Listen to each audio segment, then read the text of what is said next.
Alright, people, we've hit the big one. We're gonna do Slenderman fanfiction. So now we're gonna start doing fanfiction of things I like. You know, I like Mortal Kombat, but I don't really hate Sonic or anything either. But I like Slenderman. I think it's a cool concept. So when dumb fuck Yale fangirl idiot shitheads make garbage like this, and this is disgusting. Like the Sonic fanfiction wasn't like, it wasn't hurting anybody. You know, it was bad, but it's not that bad. But this is painfully bad. Like, this shit is fucking violently bad. It's disgusting, and you'll see why. So let's get into that fucking garbage. My encounter with Slenderman. Author, ruler of travel, series, Marble Hornets. I'm assuming pairing, J or Alex Slendy. Again, assumption. So I suppose this isn't the original. This is a son by put up by somebody else, because why the hell wouldn't you know what's in your own story? Rating, NC-17, and you'll see why. Okay. Disclaimer, no one really owns Slendy. Warning, this story is NC-17 for frightening depiction and graphic sexual content. The story is weird, scary, twisted, ink. So if you don't like that sort of thing, please, for the love of all things innocent, don't read any further. Thank you. Okay, that was the original person. Note, first half of the story is one I found online. I don't know who it belongs to. I don't own it, and I'm not making any money off it. Whatever. Okay.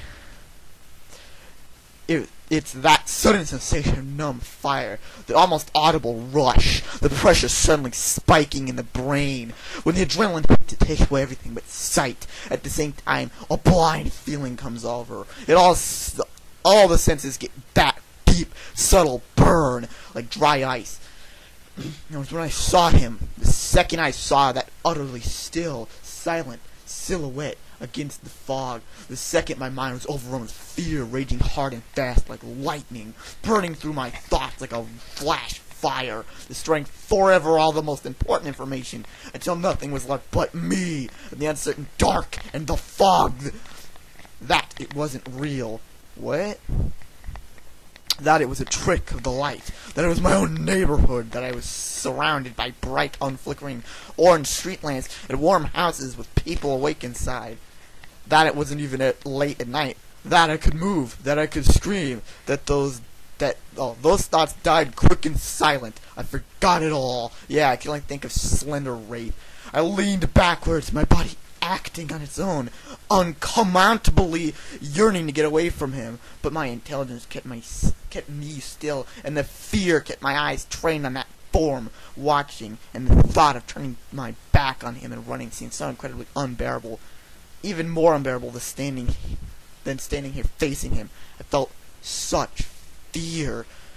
How far was he from me? Wait, no, it never occurred to me to move my legs. I stared, my eyes wide, my pupils expanded in the dim, staring so sharply, watching so very closely. The dark form, it had to be a trick. No, yes, stop. This was silly. It was just a person walking, a shadow cast on the fog, a mailman post, or a tree branch, or his leg moved. Oh no, it didn't move, but he moved. I thought Slenderman just teleported. Like Silding, maybe his feet dragged across the sidewalk pavement, but there was no sound. No sound except my heart pounding so very fast, faster than I've ever heard before, and he moved straight toward me. Somehow he moved so slowly, yet so strange and so frightening. And I just want to clarify something. The gender of the character in this is never actually told. Like, we don't know if this is a man or a woman. I think the person who actually made this was a guy, though, so I don't really know. But, I think I'm going to have to split this into multiple parts, too, because this is pretty fucking long. Okay, let's just read a little farther. And I stayed. I was stuck. Each grain of sandy rock packed cement, holding the rubber soles of my shoes fast against the wind. I couldn't believe it. My mind wrapped around it. But flinched back? Okay, my sanity whimpered like a wounded animal as my brain tried to comprehend the things that was impossible to contemplate, let alone to see. And I saw him. I watched. He moved towards me down the sidewalk. I had to run. Run. Move, legs, move away. But I had to watch him. No! But so strange, my rushing blood suddenly felt so cold. My body felt real again. Real! My life! Run! Fuck! Like at a gunshot, I turned and ran before my thoughts could stop my body. And I was gone. I never run that fast in my entire life. I felt like crying too, but I had to run. I couldn't scream. I felt like the sound of my own voice would bring about my doom. But he doesn't even have a face, let alone ears. I ran so far. I ran so far away. No, I'm sorry. I ran so hard. I don't remember how far or how long. I turned a corner, past more houses, more street lamps. I didn't look back. I couldn't look back.